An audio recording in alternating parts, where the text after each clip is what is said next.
La transformación que en los últimos años ha sufrido el Estado mexicano lo han llevado a sentar las bases del autoritarismo. Razones y ejemplos sobran. Por un lado, el poder se ha centralizado en decisiones de gran magnitud mediante las reformas político-electoral, la reforma en materia financiera para los estados y municipios y ahora con la probable aprobación del mando mixto. Pero sobre todo, se configura el autoritarismo con la pérdida de las libertades. El dictamen que pretende aprobarse dista mucho de ser una solución a los problemas que enfrenta el sistema de justicia penal en México, y solamente se busca autorizar mayores facultades en materia de control y de intervención de las comunicaciones. Ejemplo de ello es el artículo 291, el cual abre el espectro de la intervención de comunicaciones privadas, señalando que éstas se refieren a todo sistema de comunicación o programas que sean resultado de evolución tecnológica que permita el intercambio de datos, informaciones, audio, video, mensajes, así como archivos electrónicos que graben, conversen el contenido de las conversaciones o registren datos que identifiquen la comunicación, los cuales se puede presentar en tiempo real. Es decir, toda herramienta de comunicación podrá ser materia de intervención. Es cierto, aunque pretenden convencer a la ciudadanía de que esto es para hacer más eficaz el combate a la delincuencia y a los delitos de alto impacto, sabemos que en los hechos estas prácticas se utilizan para vigilar y amedrentar cuando así lo necesiten, al adversario político o al luchador social que les estorba. Ejemplo de ello son las múltiples filtraciones que en tiempos de campaña electoral salen a la luz pública. ¿Quién tiene el poder económico y tecnológico para hacer si no es el mismo gobierno? Es por ello que resulta difícil creer que estas nuevas facultades tienen como propósito combatir la delincuencia.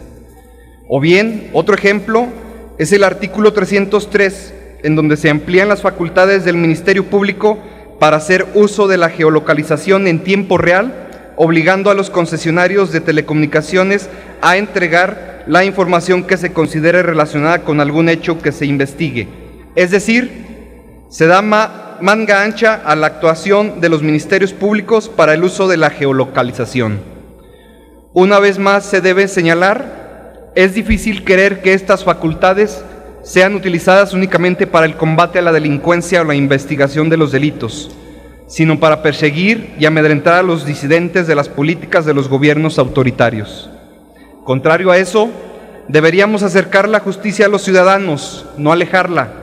Debemos de encontrar nuevas herramientas para que la justicia sea expedita, y con este dictamen estamos muy alejados de poder hacerlo.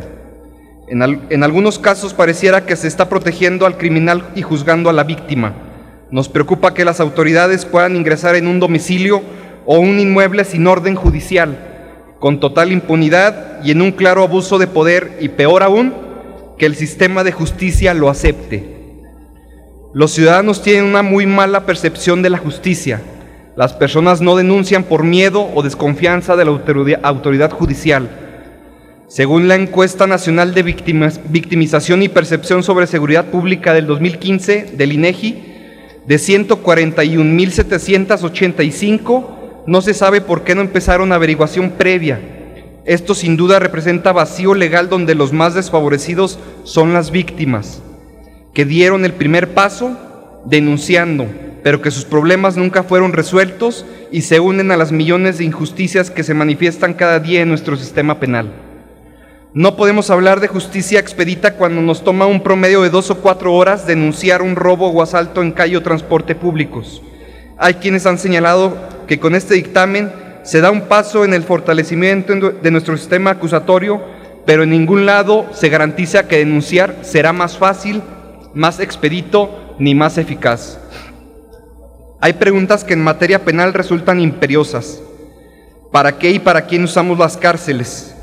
Intensivamente e irracionalmente, como se intentó marcar en la modificación del artículo 165 del Código Nacional de Procedimientos Penales, que eleva de 1 a 2 años de prisión preventiva. Debemos tener en cuenta que las cárceles mexicanas en su condición actual son espacios conocidos por ser la mejor escuela criminal, y con las medidas que hoy se toman, esta situación empeorará. Las medidas de prisión preventiva deberían ser analizadas para lograr un mejor aprovechamiento de esta figura y otorgarle el potencial de despresurizar a los centros penitenciarios. Se estima que en un uso más adecuado de la prisión preventiva reduciría su aplicación. Los mexicanos esperan mejores herramientas en atención a delitos, esperan condenas justas, esperan un debido proceso, esperan un sistema penitenciario sólido, esperan códigos que respondan y protejan los derechos humanos. Pero los mexicanos seguiremos esperando.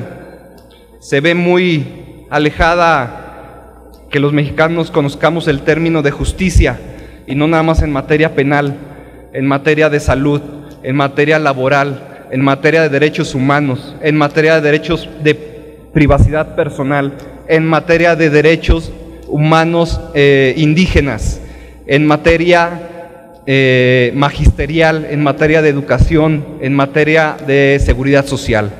Entonces, justicia, para llegar a la justicia nos falta mucho. ¿Es cuánto, presidente?